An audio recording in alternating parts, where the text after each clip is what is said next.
أهلا بكم. مقال شديد اللهجة الحقيقة وصريح إلى درجة الوقاحة ربما. هو مقال للسفير الفرنسي السابق في الجزائر إكزافييه دريانكور في صحيفة لو فيغارو. قدم خلال مقاله هذا تقييم نقدي للغاية للسنوات الثلاث من الفترة الرئاسية للرئيس الحالي عبد المجيد تبون، معبرا عن خشيته من تداعيات الوضع السياسي الجزائري على فرنسا وفق زعمه. يعني هو خايف أيضا على بلده فرنسا. إكزافييه كان سفيرا لدى الجزائر مرتين، الأولى بين أعوام 2008 و2012، والثانية كانت بين 2017 و2020. إذن الفترة الثانية كانت منذ سنتين فقط.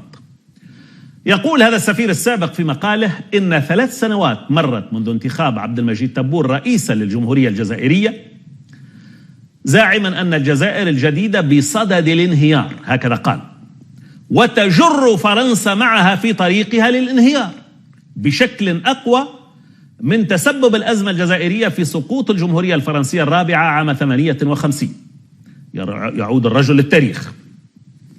ويزعم السفير الفرنسي أنه منذ عام 2020 ظهر النظام الجزائري بوجهه الحقيقي، نظام عسكري مدرب بواجهة مدنية فاسدة مثل سابقتها التي أسقطها الحراك، مهووسة بالحفاظ على امتيازاتها وريعها وغير مبالية بمحنة الشعب الجزائري وفق قوله. كلام الحقيقة في غاية القوة وفي غاية الصراحة الوقحة إن صح أن نصفها كذلك.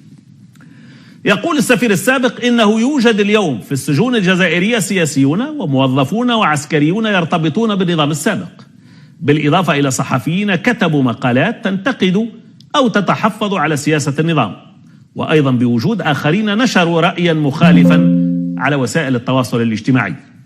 واعتبر السفير الفرنسي السابق لدى الجزائر أن بلاده تغض البصر عن الواقع الجزائري عن قصد أو انتهازية وعمى، متسائلا لماذا لا تتمسك حكومة بلاده بخط الحزم الوحيد الذي تفهمه الجزائر على حد قوله، مضيفا أن 45 مليون جزائري لديهم هاجس واحد فقط، هو المغادرة والفرار وفق زعمه. والمغادرة إلى أين؟ إلى أوروبا بالطبع. سفير فرنسا السابق يقول الجزائر تنهار، هكذا. السؤال نوجهه للجزائريين ولكل العرب ممن يتابعون. الجزائر يفترض بأنها الآن في بحبوحة، الوضع الاقتصادي أفضل من غيرها، غاز وما إلى ذلك، و يعني من أي ناحية ربما يرى هذا الانهيار.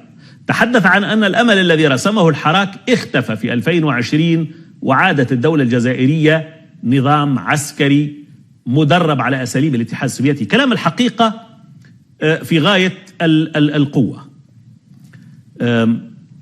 هل هذا فيه جانب من الحقيقة أو كله حقيقة برأيكم، أم كله بهتان وباطل وتلفيق ومحاولة للتشويه؟ ما دلالات هذه التصريح الشديدة وتوقيتها أيضا؟ سنعود إلى كل هذه النقاط. على كل حال لمن يرغب في المشاركة وإبداء الرأي، طبعا المشاركة مفتوحة للجميع، سنعطي الأولوية لمن يتواصل معنا من داخل الجزائر. لكن لدي رجاء الحقيقة بين قوسين، عندما نتناول الجزائر أو المغرب هناك دائما من يصطاد ويستغل الفرصة للنيل من هذا الطرف أو ذاك الطرف. أبحث عن جمهور واعي مثقف موضوعي ويقدر المصالح والمفاسد. بإمكانك أن تنتقد، لا شك هذا البرنامج سقفه عالي، ولكن بعيدا عن تصفية الحسابات واستغلال الفرص. رجائي واضح وأرجو أن الجميع يلتزم.